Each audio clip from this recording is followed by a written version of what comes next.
Hello, everyone. Good evening. Welcome to another webinar. So today our speaker is already here. As a matter of fact, he came in before, most of us. But I'm just going to go ahead and introduce him and then invite him up to speak to us. So his name is Tony Oluwale, and he recently moved to Canada in 2017 to further his education and go to the university. He decided a couple of years after that he wanted to pursue specifically computer programming at a college. So he worked at a bank for 2 years and learned a lot about finance. And he's recently graduated and is pursuing a career in tech.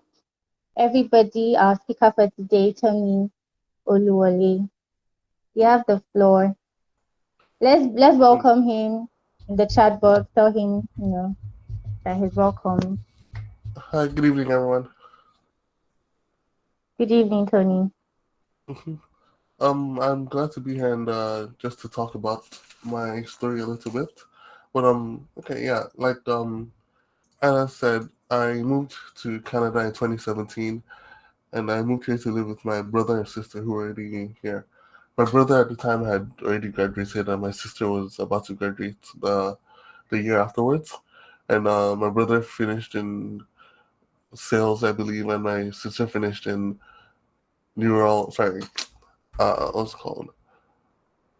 Neuroptic sciences. So she studied the brain and all that stuff. So I moved here in 2017 and I did 1 year of high school. So I did grade 12 here. And then after that, I did 1 year in a university called Carleton University. And I studied information technology.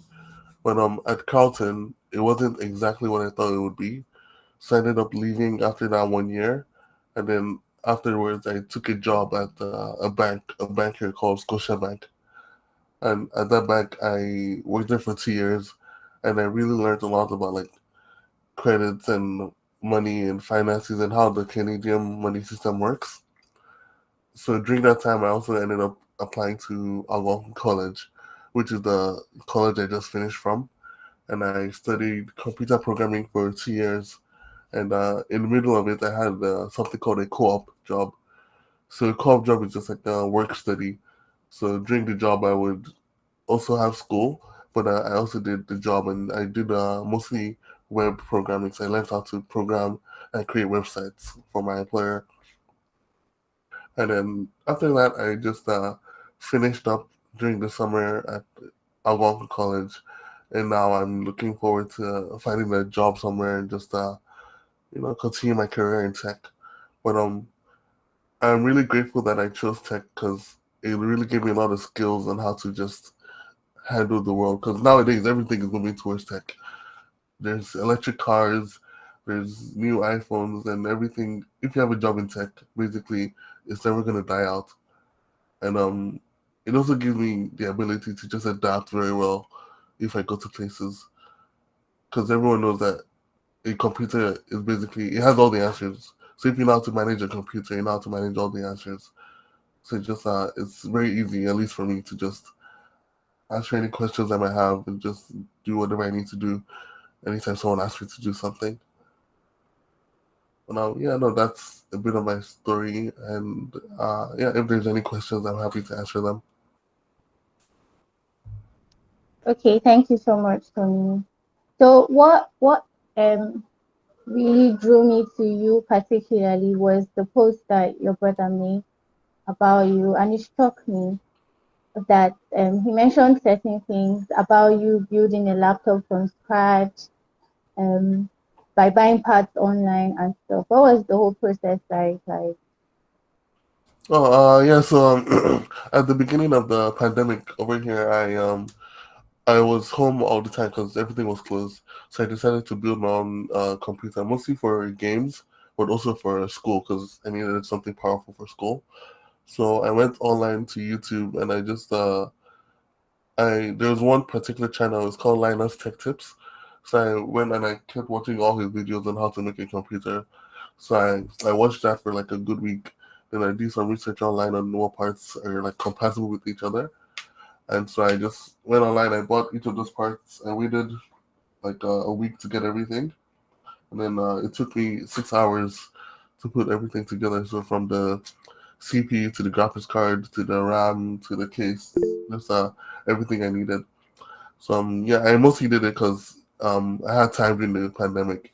I needed a computer and I wanted to just try something new for the first time, and it turned out well. It works, and I still use it to this day, and it's very useful. That's pretty amazing. But why did you decide to build a computer yourself? I mean, you could have just gotten one. I mean, we have like really good computers around. So like, why did you decide to build one yourself?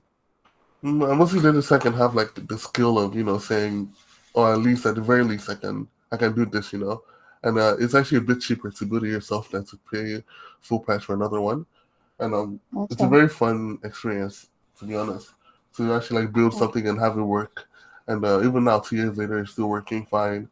And yeah, it's worth it. And it's like something I built with my own hands, so I value it more than if I just like bought it from someone else. Okay, that's really amazing. So moving over to Canada at that really young age must not have been very easy for you, was it? No, it wasn't because I also had to travel alone because my mom and Okay. dad they didn't have their visa, so I had to travel alone from Nigeria to here. And I've been here before, so it wasn't too bad, but it was interesting having to um move completely because things didn't go according to plan. Because I was supposed to catch a bus from one of the cities in Canada to the city I was gonna live, but because I needed to grab my study permit from the airport, I couldn't catch the bus. I ended up missing the bus, and I didn't have a phone or anything. And it was my first time here, like on my own. So luckily enough, I had some cash on me, and I ended up finding a bus that would take me to Ottawa, which is the city I'm in right now. And I didn't have a way to tell my brother and sister who were picking me up, so they just had faith and they waited for me at the bus station. And luckily enough, the bus station is the one I ended up landing at. I didn't know which one I was going to end up Wow. in, but they just happened to be at the same one I was in. So they picked me up and we all just laughed about it because there's nothing else we could have done, but it ended up well. Thank God it went well. Well, I'm really Mhm. happy that it did. So speaking about programming, what led you, to that path? Like why apart from okay, you mentioned that the tech is, what's raining now and it gives you this kind of edge, but like apart from that, what what other factor contributed to you choosing tech, like choosing to go into tech? I've always been just interested in tech in general, and even from a young age, I remember my mom would tell me that I would go on the computer and I would somehow, some way find YouTube and start watching little kids shows on my own. So ever since I was a kid, I've always like been interested in computers and just like playing around with them. But when I moved here and I needed to decide something to do, that's when I decided to like actually get to the advanced side of computers and learn how to program. So aside from just like knowing how to do general stuff like with Chrome and Task Manager, I ended up learning how to actually create programs and do more advanced stuff. And I chose it because it was something I was already a bit good at and familiar with, and I thought it would be interesting. And yeah, it worked out. Okay. So can you share some of your challenges because like some of the things that challenged you, some of those Mhm, experiences and how you overcame them? sure. Something. Well, from moving here, another thing I need to that was a bit of a challenge is the culture shock because obviously it's a bit Okay. different from Nigeria than it is here. Um, but yeah, I just had to get used to it, and I obviously I had friends who helped me out. But that was one. But challenges with computer programming, it's mostly like so there's a lot of different we call environments. So that's like different applications that can run your programs on. So if you don't have the right Okay. one, then everything just doesn't work, and sometimes it doesn't tell you why it doesn't work. So you have to be very careful and very. I had to be very careful. I had to be very detailed to know that I was having all the right applications and the right environments.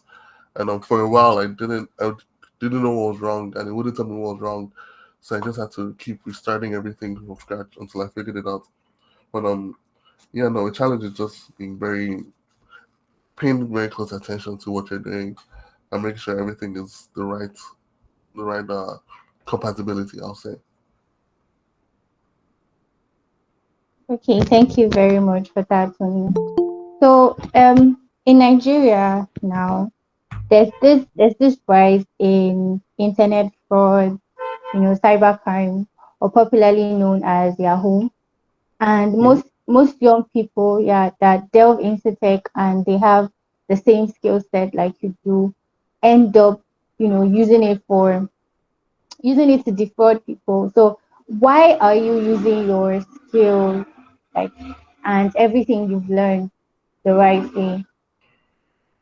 Like, why are you using it to become a better person or to progress in your career? Mostly because even though yes, it's a bit easy to do like yeah, who are just trying to fraud people. To be honest, the money you can make actually doing it legitimately and getting a job is more than you can make doing fraud. And also having those skills allows you to do stuff like move out of Nigeria to just live in a better environment where you don't even need to do that kind of stuff. And as well, I was also raised, Christian, raised in church my whole life, so it was never really an option for me. And yeah, no, it's much better to do things the right way and just go straight and narrow because you make a lot of more money that way. And there's a lot of money in the computer industry nowadays because there's a lot of funds, but no one knows where to put them. So you're just Hmm. hiring people left, right, and center, and you're just giving them more than they deserve for now. But it's better to do things that way. Okay. We have a lot of young people here. So what advice can you give them? Some of them have chosen to learn web development. Others have chosen to learn graphics design, and others are learning social media marketing. So, what advice can you give to them based on your experience and you know? Mm. I'll say never stop learning because some people have the idea of I finished learning everything about web design, now I'm done. There's nothing else to know. But even like people who have been in the industry for years, they'll tell you that every day they're still learning new stuff.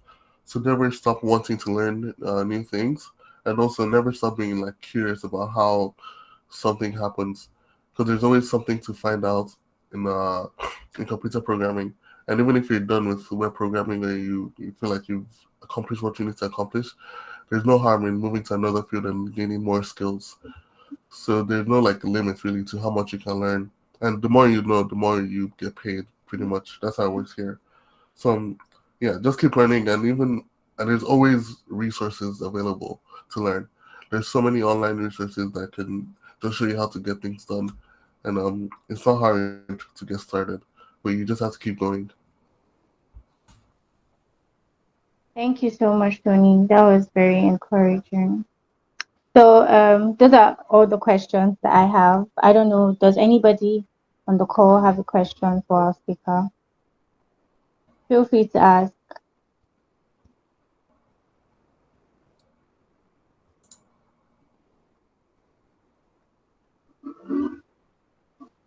Anyone?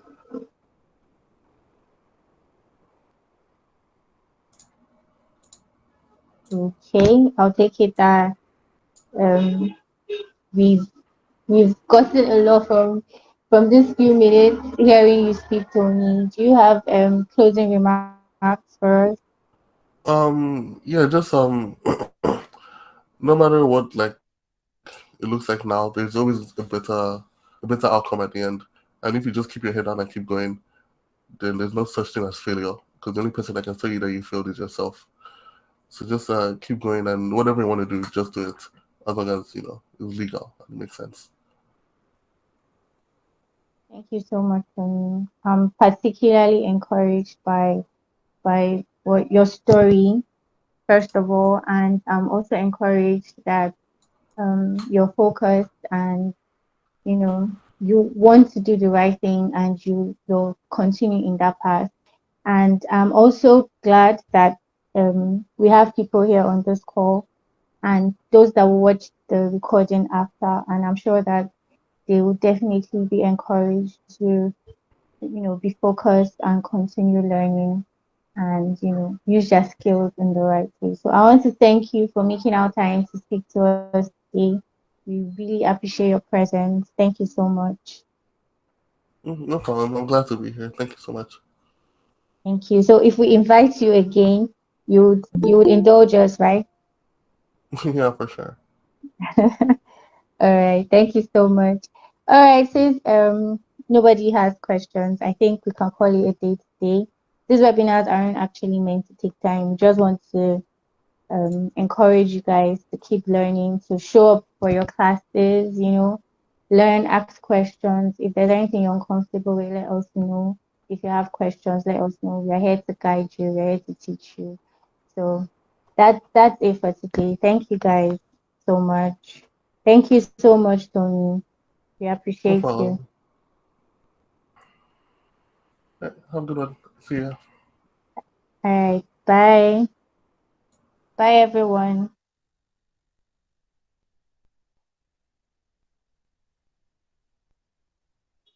Thank you, Lewis. Bye. Bye, and Bye, Favor.